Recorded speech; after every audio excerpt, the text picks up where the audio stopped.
Hello everyone, my name is Protesilaos, also known as Prot. In this video I want to do something different than what I normally do. I want to comment on a topic I come across quite often and which has been addressed to me at least a couple of times. It concerns the debate over which is the best text editor for power users. And the variant of this is which is the best tiling window manager or desktop environment in the free software space. I want to approach this issue as someone who tries to develop an encyclopedic understanding of the tools that are brought into this debate. I try to gain first-hand experience to make an objective evaluation of the relative pros and cons of each tool. I try to assess them on the basis of their own merits and not whether they are trying to be something that they are not. I also try to make, of course, the subjective assessment of whether they would fit my needs, whether they could be incorporated in my workflow, whether they are in line with my current level of knowledge and expertise. So with regard to tiling window managers, I have used over the years i3WM, i3 gaps, so i3WM is the upstream, i3 gaps, DWM with patches, Herbstluft WM, apologies if I have mispronounced that, and currently I'm running BSPWM and have been doing so for the last maybe year and a half. With regard to text editors, I have been an Emacs, I have been a Vim user for the last, I want to say, 2.5 to 3 years, while for the last month or so I have been running GNU Emacs exclusively for all my editing needs. And of course, I'm also a Tmax user, the terminal multiplexer. I am always using it in tandem with Vim inside of a terminal emulator. And this is what I have here to the screen on my right, to the monitor on my right. This window here is Emacs, GNU Emacs, and this one here is Xterm, and inside of Xterm is running a Tmax process, and what is currently on display is a Vim buffer. But these are just here to provide a backdrop to me expounding on my opinion with regard to the topic of which is the best out of the bunch. My answer, my response, whenever I see this, is what I feel is the generic reply, which is that it depends. It really depends. You really have to provide information about the context. You really have to tell us what kind of use case you have in mind. What are you trying to accomplish? You really have to tell us what kind of user you are, how much time you are willing to invest, what are your troubleshooting skills, and things of that nature.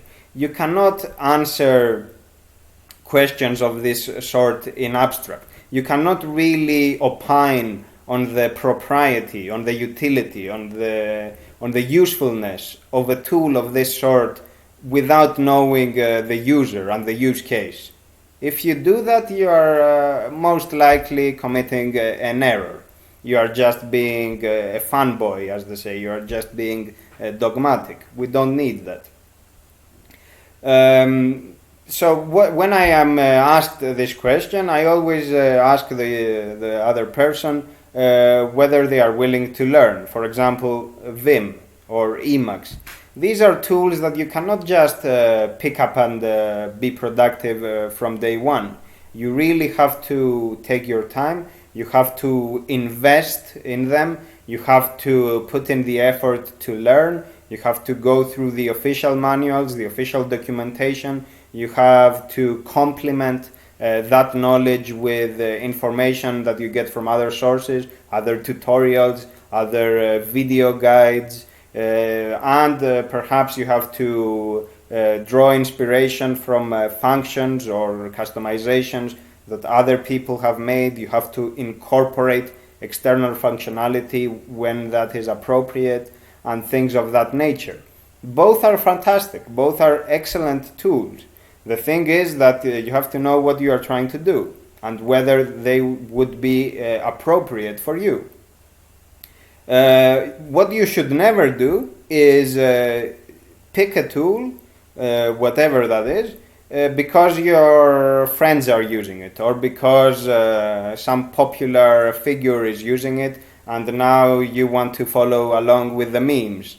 You should never do that. You should always try to develop an understanding of what is going on, try to document your requirements, try to be honest about who you are, about what it is that you are trying to do, about what your current level of expertise is, of how patient you are, of how much what is your willingness to learn. And once you make that, once you have written down the criteria, then you can make a more informed decision. Until then, you will only be following trends, and chances are you will waste much of your valuable time. And the same, of course, applies to everything. It applies to tiling window managers, it applies to desktop environments, to GNU/Linux distributions, and everything in between. Tiling window managers, for example. I was asked the other day by someone should I use BSPWM or i3WM? And my answer was, well, it depends. I am using BSPWM. There is a reason for that. But it really depends on what it is you are trying to do. For example, would you be interested in learning how to do shell scripting? Because BSPWM-RC is a shell script in itself. So the very fact that you will be editing BSPWM-RC, you will be already interfacing with a shell script. Are you willing to do that, or you just want to have a config that once you are done with it, you are good to go? Things of that nature, they are different. Or for example, with DWM, what is your knowledge of C? Do you know C programming? Would you be willing to learn about C? If you were to add patches that are provided in the Cyclist website, would you be willing to troubleshoot any kind of conflicts when it comes to a new release of DWM or things of that nature? Again, it depends on the context, it depends on what you are trying to do. What is always true, I believe, is that no matter your level of expertise, you are never ever entitled to be smug about it. And this is something that I see a lot in the free software community, in some pockets, if you like, in some smaller groups within the broader community of the free of the FOSS, within the broader FOSS community, which is elitism. And elitism is, I believe, unfounded. No matter who you are, even if you are the greatest hacker on the planet, elitism has no space in the free software world. That's what I believe. Because free software, and I mean free software, not open source. Free software, the very essence of free software is to show empathy to other people. The very essence of free software is to emancipate people, to liberate people from the shackles of proprietary software. To do that, we have to share the knowledge. We have to try to go to them and try to show understanding. Try to understand that not everyone was born a hacker. Not everyone was a programmer, and not everyone is fully informed about all the choices out there. We must be empathetic, we must be patient, and we must be determined, of course, because this is a long-term effort. So whenever somebody asks you, if you have determined that someone is, for example, a beginner, a newbie, when some beginner asks you, hey, should I switch to Emacs and stuff like that, what I would say is, yeah, sure, why not? However, what you should do is you should take things one step at a time. Don't go online, find the most popular Emacs user out there, copy their config, and then pretend to have an Emacs setup. Don't do that. You will never ever learn anything that way. The same with Vim, right? And the same, of course, with tiling window managers and any kind of dot file out there. Always try to understand what it is that you are incorporating in your system. Try to go step by step, because that way you can really have a solid foundation and then build on that foundation the way we build houses, one brick at a time, one block at a time. You don't just build a house all at once. That's not how it works. The way we build engines, one component at a time.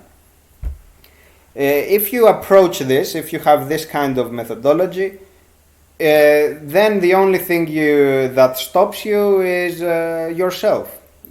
All the tools are great, everything is great. Then the only thing that matters is what you are willing to do. How far are you willing to go?